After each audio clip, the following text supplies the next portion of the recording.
கடந்த 4 நாட்களாக திராவிட முன்னேற்ற கழகம் முதலமைச்சர் ஏன் பேசலன்னு சொல்லிட்டே இருந்தாங்க. இன்னைக்கு பேச ஆரம்பிச்ச உடனே அவர் சொன்ன வார்த்தை பார்ட்டி ஃபண்ட் சொன்னார். எந்த பார்ட்டின்னு சொல்ல. டாஸ்மாக்ல அது என்ன பேரு? பார்ட்டி ஃபண்ட் கட்சி நிதி.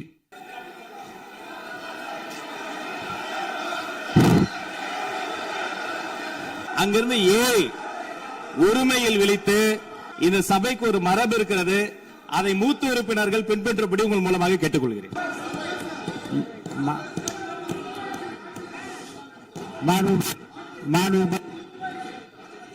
முதலமைச்சர் கண்டினியூ பண்ணலாம். சொல்லுகிற வாய்ப்பை நான் உங்களுக்கு தருகிறேன். இப்போது மாண்புமிகு முதலமைச்சர் உங்கள் உரையை தொடரலாம்.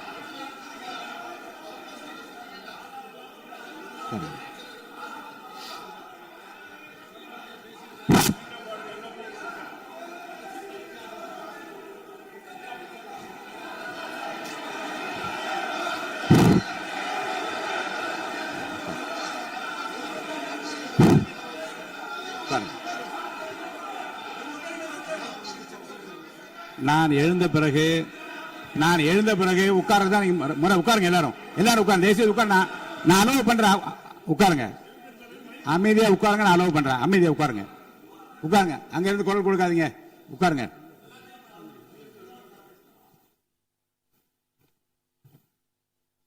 இனிமையான இந்த விவாதத்தில்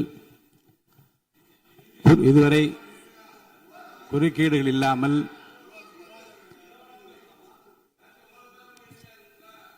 கொஞ்சம் அமைதியா இருங்க. மாண்புமிகு முதல்வர் அவர்கள் பேசி முடித்தவுடன் பாயிண்ட் ஆஃப் ஆர்டர் கேட்டிருக்கீங்க. நான் அனுமதிக்கிறேன். எதிர்கட்சி தலைவருக்கு மட்டும் நான் அனுமதி தருகிறேன். அவர் எழுந்து பேசலாம். முதலமைச்சர் நீங்க கண்டினியூ பண்ணி முடிக்கலாம். நீ எல்லாரும் எழுந்துச்சீங்கன்னா சரி வராது. உட்காருங்க. நான் சொல்லியிருக்கேன். உட்காருங்க.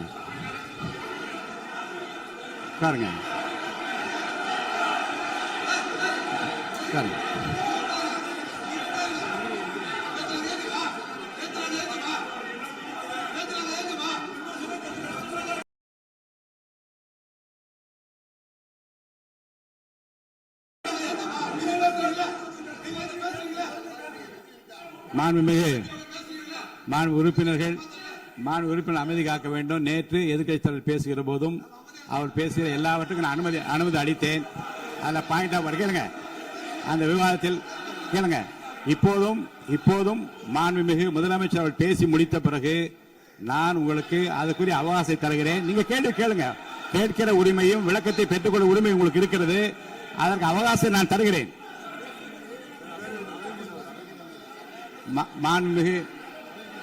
மாண்புமிகு உறுப்பினர் அமருங்க. நான் என் தீர்ப்பை சொல்லுகிறேன். மாண்புமிகு முதலமைச்சர் அவர்கள் பேசி முடித்தவுடன் எதிர்க்கட்சி தலைவருக்கு அந்த வாய்ப்பை நான் தருகிறேன். நிச்சயமா அந்த கேள்வி கேட்கலாம். உட்காருங்க எல்லாரும். முன்னவர் பேசுங்க. மாண்பு பேரவைத் தலைவர் அவர்களே, இன்று இவர்கள் முயற்சி செய்வது அவர் ஆளுங்கட்சியாக இருக்கின்ற போது இருங்க, நான் சொல்லிடுறேன் பிளீஸ். ஒரே நிமிஷம் நான் சொல்லிடுறேன் பிளீஸ்.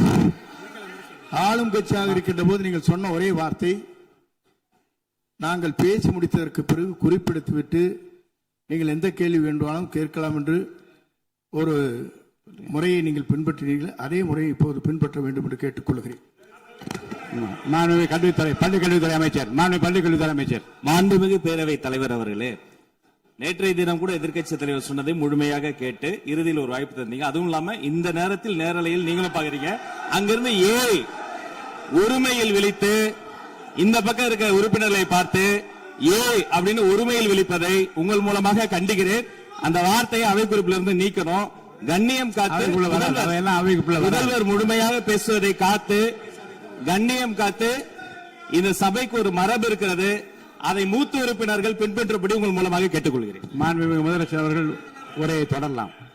நான் உறுதியாக மாண்புமிகு முதலமைச்சர் அவர்கள் பேசி முடித்தவுடன் எதிர்க்கட்சி தலைவருக்கு அந்த வாய்ப்பு தரப்படும் என்பதை உறுதியாக சொல்லிவிட்டேன். இடையிலே குறுக்கீடு செய்யாமல் அந்த பேச்சை முழுமையாக பேசி முடிக்க நீங்கள் அனுமதி வழங்க வேண்டும் என்று கேட்டுக்கொள்கிறேன். அமைதியா உட்காருங்க, அவங்க பேசி முடிக்கட்டும், நீங்க கேளுங்க. நான் என்ன சொல்றேன், கேட்கிற உரிமையும் விளக்கத்தை கேட்டு பெற உரிமை உங்களுக்கு இருக்கிறது. ஆனா இடையிலே குறுக்கீடு செய்யாமல் அதை முடிக்கும்படி நான் கேட்டுக்கொள்கிறேன். மாண்புமிகு முதலமைச்சர் அவர்கள் தொடர்ந்து நீங்க பேசலாம்.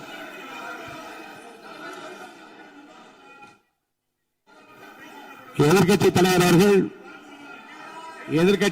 அவர்கள் உங்கள் கட்சியினுடைய உறுப்பினரை அமைதிப்படுத்த வேண்டும் என்று நான் கேட்டுக்கொள்கிறேன். உங்களுக்கு வாய்ப்பு தரவில்லை என்றால் அவர் எழுந்து நிற்பதில் நியாயம் இருக்கிறது. வாய்ப்பு தரப்போகிறேன். நான் முதலமைச்சர் அவர்கள் பேசி முடித்தவுடன் உங்களுக்கு வாய்ப்பு தரப்படும். அது வரைக்கும் உங்களுடைய உறுப்பினரை அமைதி காக்க நீங்கள் தான் பார்த்துக் கொள்ள வேண்டும். மாண்புமிகு அவை முன்னவர். மாண்புமிகு பேரவைத் தலைவர் அவர்களே, அவர் அப்போது சொன்னது வேறு, இப்போது நடந்து கொள்கிற முறைகள் வேறாக இருக்கிறது. அன்றைக்கு அவர் சொல்லுகிற போது அமைச்சர் அத்தனை பேரும் பேசி முடித்ததற்கு பிறகு உங்களுடைய கருத்துக்கள் ஏதாவது தெரிவிக்கலாம். இப்போது பின்பற்றினால் நன்றாக இருக்கும். நீங்கள் அதற்காகத்தான் சொன்னீர்கள். முதலமைச்சர் பேசியதற்கு பிறகு எதிர்க்கட்சி தலைவர் அவர்கள் பேசுவதற்கு வாய்ப்பளிக்கிறோம் என்று சொல்லியிருக்கிறார்கள். ஆகவேதான் அந்த வாய்ப்பை நீங்கள் இல்ல அது பதில் சொல்லணும்னு கேட்டிருக்காங்க. பதில் சொல்லணும் சொல்லியிருக்காங்க. பதில் சொல்லினா தங்க பிரச்சனை இல்ல, அப்படி இல்ல. ஆகவே இல்ல நேற்றைய தினம் நீங்கள் அப்படி பேசிக் கொண்டது ஆறாவது இல்ல. நேற்றைய தினம் நீங்கள் பேசுகிற போது ஆறாவது குறுக்கிட்டார்களா? நீங்கள் பேசுகிற போது யாருமே குறுக்கிடவில்லை. நீங்க எவ்வளவு பேசினீர்கள், எவ்வளவு வார்த்தைகள் பேசினீர்கள் என்பதெல்லாம் எங்களுக்கு தெரியும். யாருமே அதில் குறுக்கிடவில்லை. இது முதலமைச்சர், எங்கள் முதலமைச்சர் எதிர்க்கட்சி தலைவர் பேசுகிறவர் யாரும் குறுக்கிட வேண்டாம் என்று சொன்னார்கள். அதை நாங்கள் பின்பற்றினோம். ஆனால் இன்றைக்கு நீங்கள் பின்பற்றவில்லை என்றால் வேதனையாக இருக்கிறது. முன்னவர் நேற்று எதிர்க்கட்சி தலைவர்கள் பேசுகிற போது அடுக்கடுக்காக குற்றச்சாட்டுல வைத்தார். இப்போ அதற்குரிய மாண்புமிகு பொதுப்பணித்துறை அமைச்சர் கூட காலையில் அலுவலகத்தை சந்தித்து அவர்கள் சாட்டிய குற்றச்சாட்டுகளுக்கெல்லாம் ஆதாரங்களை எல்லாம் நான் கொண்டு வந்திருக்கிறேன் என்று சொன்னேன். நான் நேற்று அந்த விஷயம் நேற்றோடு முடிந்து விட்டது. ஆதாரங்களை கொடுங்கள். தக்க நேரத்தில் இதை பற்றி சொல்ல வேண்டிய நேர்ந்தால் நான் இதெல்லாம் ஆய்வு செய்து உரிய நேரத்தில் அவை குறிப்பிட்டு ஏற்றுவதற்கு முன்பாக அவரிடம் காட்டி அதற்கு பிறகு அதை பற்றி முடிவெடுக்கும் என்று நான் சொன்னேன். இப்போதும் சொல்லுகிறேன், முதலமைச்சர் அவர்கள் பேசிக் கொண்டிருக்கிறார். பேசி முடிக்கட்டும். எதிர்க்கட்சி தலைவருக்கு உறுதியாக நான் வாய்ப்பு தருவேன். அவர் கேள்விகளை முன்வைக்கலாம், விளக்கங்களை பெறலாம். இப்போதைக்கு பேரவைத் தலைவர் என்ற முறையில் என்னுடைய முடிவு இதுதான். அவையில் இருக்கக்கூடிய உறுப்பினர்கள் அமரும்படி நான் கேட்டுக்கொள்கிறேன். நான் முதலமைச்சர் அவர்கள் பேச வேண்டிய போ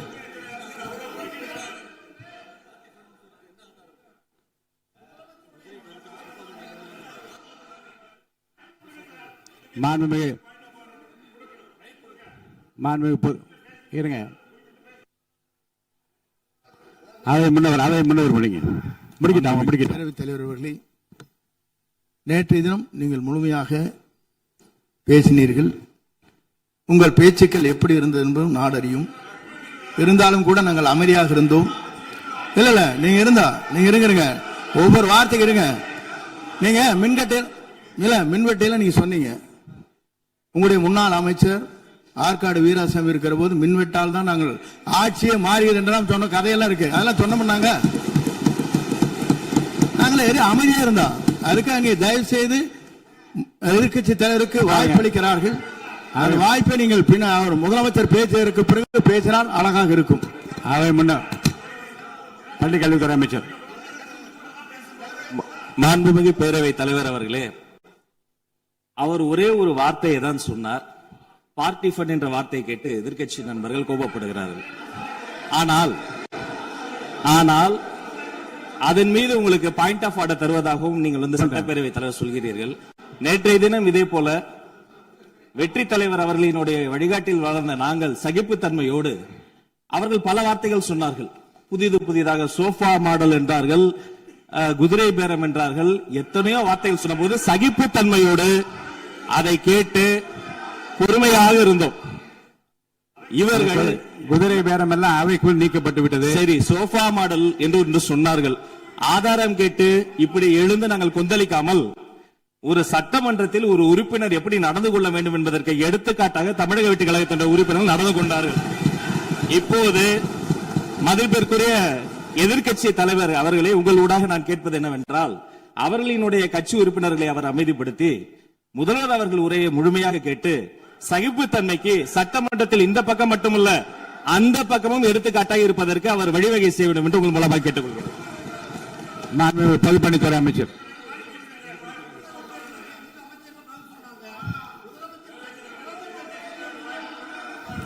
மாண்புமிகு பேரவைத் தலைவர் அவர்களே, திராவிட முன்னேற்ற கழகம் முதல் நாளில் இந்த சபையுடைய மரபையும் பாரம்பரியத்தை பற்றியும் நமக்கு வகுப்பெடுத்தார்கள். அந்த மரபுப்படி எங்களுடைய தலைவருடைய வழியில் இந்த சட்டசபையுடைய நிகழ்வுகளில் நாங்கள் கலந்து கொண்டிருக்கிறோம். நேற்று எதிர்க்கட்சி தலைவர் பேசும்பொழுது எவ்வளவோ வார்த்தைகள் உண்மைக்கு புறம்பாக சட்டத்திற்கு எதிராக ஒரே நிமிஷம் பேசுறேன். சட்டத்திற்காக பேசும்பொழுது நாங்கள் அமைதியாக இருந்தோம். ஒரு 2-3 முறை தான் அவரு பேசும்போது மினிஸ்டர்கள் நின்னாங்க. ஆனா இன்னைக்கு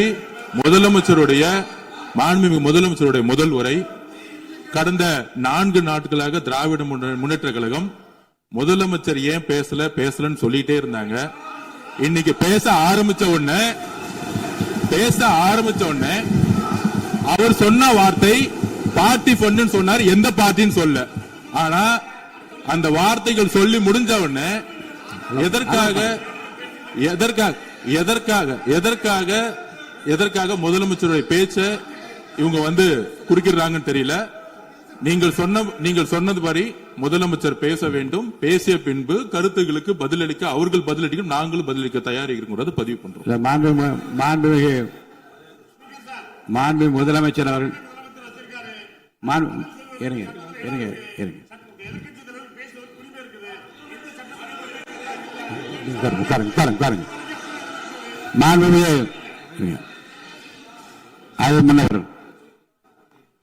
மரபு இருக்கிறது, எப்போது வேணும் பாயிண்ட் ஆஃப் ஆர்டர் இருக்கலாம். இருந்தாலும் கூட நீங்க இந்த மரபை நீங்க கடைபிடித்தீங்களா உங்க ஆட்சியில?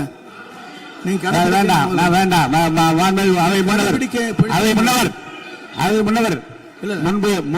முன்பு எப்படி நடந்தால் என்பதை பற்றியோ முன்பு நடந்த நிகழ்வுகள் பற்றியோ நீங்கள் சொல்லி மீண்டும் இந்த அவையினுடைய மாண்பை குறைக்க வேண்டாம் என்று நான் கேட்டுக்கொள்ள வேண்டாம்.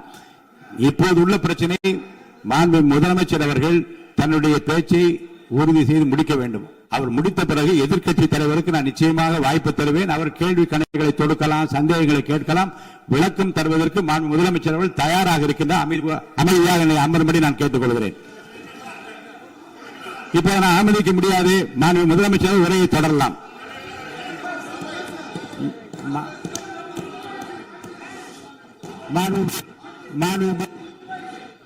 மாண்பு முதலமைச்சர் அவர்களை கண்டினியூ பண்ணலாம்.